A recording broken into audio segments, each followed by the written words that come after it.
വ്യാഴം ഒരു പരാജയപ്പെട്ട നക്ഷത്രമാണ്. എന്തുകൊണ്ട് വ്യാഴം പരാജയപ്പെട്ട നക്ഷത്രം എന്ന് പറയണമെങ്കിൽ ഒരു നക്ഷത്രം എന്താണെന്നും അതെങ്ങനെ രൂപപ്പെടുന്നുവെന്നും നോക്കാം. രാത്രി ആകാശത്ത് ദശലക്ഷക്കണക്കിന് നക്ഷത്രങ്ങളെ നാം കാണുന്നു. ചിലത് കോടിക്കണക്കിന് വർഷങ്ങൾ പഴക്കമുള്ളവയാണ്.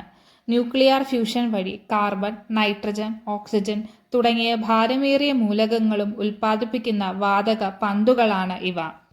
ഇതിന്റെ താപത്തിന്റെയും മർദ്ദത്തിന്റെയും വർധനവ് ഒരു നക്ഷത്രം ഉണ്ടാക്കുന്നു. മഹാവിസ്ഫോടനത്തിന് ശേഷം ലക്ഷക്കണക്കിന് വർഷങ്ങൾക്ക് ശേഷം നമ്മുടെ പ്രപഞ്ചത്തിലേക്ക് പുറപ്പെടുവിച്ച വാതകങ്ങൾ തുല്യമായി വ്യാപിച്ചിരുന്നില്ല. ഹൈഡ്രജനും ഹീലിയവും വാതകമേഘങ്ങളായി മാറുകയും ഈ മേഘങ്ങളുടെ കൂട്ടങ്ങളുടെ മധ്യഭാഗത്ത് ന്യൂക്ലിയർ ഫ്യൂഷൻ ഉണ്ടാകും. എന്തുകൊണ്ട് വ്യാഴം ഒരു നക്ഷത്രമായില്ല? ഹൈഡ്രജൻ, ഹീലിയം വാതകങ്ങളുടെ സാന്നിധ്യം പര്യാപ്തമല്ലായിരുന്നു. കൂടാതെ ന്യൂക്ലിയർ ഫ്യൂഷൻ ആരംഭിക്കുന്നതിന് വ്യാഴത്തിന്റെ കാമ്പിൽ ആവശ്യമായ മർദ്ദം സൃഷ്ടിക്കുന്നതിന് ഈ വാതകങ്ങളുടെ അളവ് കൂടുതലായി വേണം. ഇവിടെ അതില്ല. വ്യാഴം എല്ലായ്പ്പോഴും ഒരു നക്ഷത്രമാകാൻ വളരെ ചെറുതാണ്. അത് വലുതും ഹൈഡ്രജന്റെയും ഹീലിയത്തിന്റെയും രൂപത്തിൽ കൂടുതൽ ലഭ്യതയുള്ള ഇന്ധനം ഉണ്ടായിരുന്നെങ്കിൽ സൗരയൂഥത്തിൽ 2 സൂര്യനുകൾ ഉണ്ടായേനെ. അങ്ങനെ സംഭവിച്ചിരുന്നെങ്കിൽ നമ്മുടെ സൗരയൂഥത്തിൽ കാര്യങ്ങൾ വളരെ വ്യത്യസ്തമായിരിക്കും. ഒരു പക്ഷേ ജീവനുള്ള ഒരു ഗ്രഹം നമുക്കില്ലായിരിക്കും. വ്യാഴത്തിന്റെ കാന്തിക ക്ഷേത്രം ഭൂമിയുടെ കാന്തിക ക്ഷേത്രത്തേക്കാൾ 20,000 മടങ്ങ് ശക്തമാണ്. വ്യാഴത്തിന്റെ കാന്തിക ക്ഷേത്രം ഒരു കാന്തിക മണ്ഡലം സൃഷ്ടിക്കുന്നു. അത് വ്യാഴത്തിൽ എത്തുന്നതിന് മുമ്പ് 3 ദശലക്ഷം കിലോമീറ്റർ മുമ്പ് സൗരവാതത്തെ തടയാൻ തുടങ്ങുന്നു. വ്യാഴത്തിന്റെ കാന്തിക മണ്ഡലം ശനിയുടെ ഭ്രമണപഥം വരെ നീളുന്നു. വ്യാഴത്തിന്റെ കാന്തിക ക്ഷേത്രം ദ്രവലോഹ ഹൈഡ്രജൻ അടങ്ങിയ ഗ്രഹത്തിലെ കാമ്പിലെ വൈദ്യുത പ്രവാഹങ്ങളാൽ സൃഷ്ടിക്കപ്പെടുന്നു.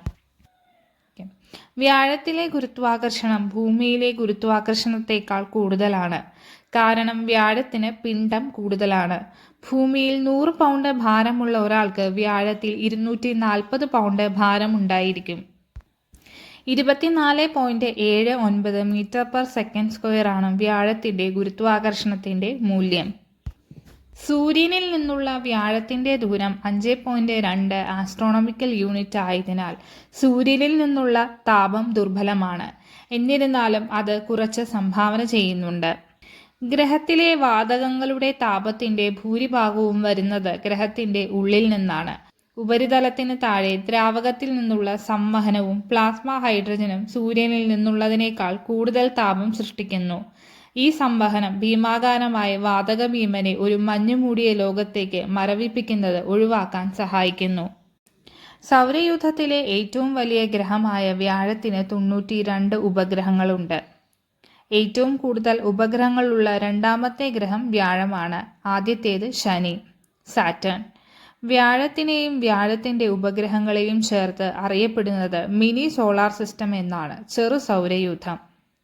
വ്യാഴത്തിന്റെ പ്രധാനപ്പെട്ട 4 ഉപഗ്രഹങ്ങളാണ് ഗാനിമീഡ്, യൂറോപ്പ, അയോ, കാലിസ്റ്റോ. ഇവയെ ഗലീലിയൻ ഉപഗ്രഹങ്ങൾ എന്ന് വിളിക്കുന്നു. 1610 ഗലീലിയോ ഗലീലിയാണ് ഈ ഉപഗ്രഹങ്ങൾ കണ്ടുപിടിച്ചത്. ഗാനിമീഡ് സൗരയൂഥത്തിലെ ഏറ്റവും വലിയ ഉപഗ്രഹമാണ്. ബുധൻ ഗ്രഹത്തെക്കാളും വലുതാണ് ഇത്. ഒരു വലിയ സമുദ്രം ഉണ്ടെന്ന് കരുതപ്പെടുന്ന ഉപഗ്രഹമാണ് യൂറോപ്പ. 3640 കിലോമീറ്റർ വ്യാസമുള്ള വ്യാഴത്തിന്റെ ഒരു ഉപഗ്രഹമാണ് അയോ. സൗരയൂഥത്തിലെ ഏറ്റവും കൂടുതൽ അഗ്നിപർവ്വതങ്ങൾ ഉള്ള ഉപഗ്രഹമാണ് അയോ. വ്യാഴത്തിന്റെ രണ്ടാമത്തെ വലിയ ഉപഗ്രഹമായ കാലിസ്റ്റോ സൗരയൂഥത്തിലെ 3ാമത്തെ വലിയ ഉപഗ്രഹമാണ്. ബാബിലോണിയക്കാർ വ്യാഴത്തെ അവരുടെ നഗരത്തിന്റെ രക്ഷാധികാരിയായ മർദൂക്ക് എന്നാണ് വിളിച്ചിരുന്നത്. പുരാതന ഗ്രീക്കുകാർ അതിനെ ജ്വലിക്കുന്ന നക്ഷത്രം എന്നർത്ഥമുള്ള ഫൈത്തോൺ എന്ന് വിളിച്ചു. ചൈനീസുകാർ സൂയി നക്ഷത്രമെന്നും ജർമ്മൻ ഗോത്രക്കാർ വ്യാഴത്തെ തോർ അഥവാ ഡോണർ എന്നുമാണ് വിളിച്ചിരുന്നത്. വ്യാഴം ഒരു വാതക ഗ്രഹമായതിനാലും നന്നായി നിർവചിക്കപ്പെട്ട ഉപരിതലവുമില്ലാത്തതിനാൽ ജീവൻ നിലനിർത്താൻ വ്യാഴത്തിൽ പ്രയാസമാണ്. നമ്മുടെ ഗ്രഹവ്യവസ്ഥയുടെ ചിത്രങ്ങളിൽ ചുറ്റും വളയങ്ങളുള്ള ശനിയെ നിങ്ങൾ കണ്ടിരിക്കാം. എന്നാൽ വ്യാഴത്തിന് വളയങ്ങളുണ്ടെന്ന് നിങ്ങൾക്കറിയാമോ? പൊടിപടലങ്ങളും പാറക്കഷണങ്ങളും കൊണ്ട് നിർമ്മിച്ച 3 പ്രധാന ഭാഗങ്ങളുള്ള വളരെ ദുർബലമായ ഒരു റിംഗ് സിസ്റ്റമാണ് വ്യാഴത്തിനുള്ളത്. ശനിക്ക് വ്യക്തവും മഞ്ഞുമൂടിയതുമായ വളയങ്ങളുണ്ട്. വളയങ്ങളെ ഹാലോ റിംഗ് എന്ന് വിളിക്കുന്നു. വ്യാഴവലയങ്ങൾ ജോവിയൻ റിംഗ് സിസ്റ്റം എന്നാണ് അറിയപ്പെടുന്നത്.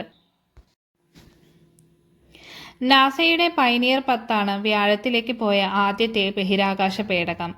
വ്യാഴത്തിന്റെ സൗരയൂഥം, അന്തരീക്ഷം എന്നിവ പഠിക്കാൻ 1972 മാർച്ച് 2 ഇത് വിക്ഷേപിച്ചു.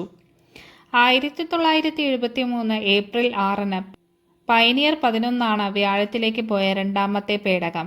പയനിയർ 11 വ്യാഴത്തിലെ ഗ്രേറ്റ് റെഡ് സ്പോട്ടിന്റെയും ഗ്രഹത്തിന്റെയും ധ്രുവങ്ങളുടെയും ജോവിയൻ ഉപഗ്രഹമായ കാലിസ്റ്റോയുടെയും പിണ്ഡം അളന്നു.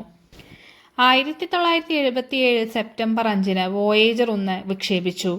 1979 മാർച്ചിൽ വ്യാഴത്തെ മറികടന്ന് ഇത് പറന്നു. വോയേജർ 1 വ്യാഴത്തിന്റെ ഉപഗ്രഹമായ അയോയിൽ അഗ്നിപർവ്വത പ്രവർത്തനത്തിന്റെ സാന്നിധ്യം കണ്ടെത്തിയത്. 2012 വോയേജർ 1 നക്ഷത്രാന്തര ബഹിരാകാശത്തേക്ക് പ്രവേശിച്ചു. അങ്ങനെ ചെയ്യുന്ന ആദ്യത്തെ മനുഷ്യനിർമ്മിത വസ്തുവായി ഇത്. നമ്മുടെ ഗ്രഹത്തിൽ നിന്നും ഏകദേശം 14.6 ബില്യൺ മൈൽ അകലെയാണ്. ഇത് ഭൂമിയുടെ ഏറ്റവും ദൂരെയുള്ള ബഹിരാകാശ പേടകമായി മാറുന്നു. വ്യാഴത്തിന്റെ ഭ്രമണപഥത്തിലേക്ക് അയച്ച ആദ്യത്തെ ബഹിരാകാശ പേടകം ഗലീലിയോ ആണ്.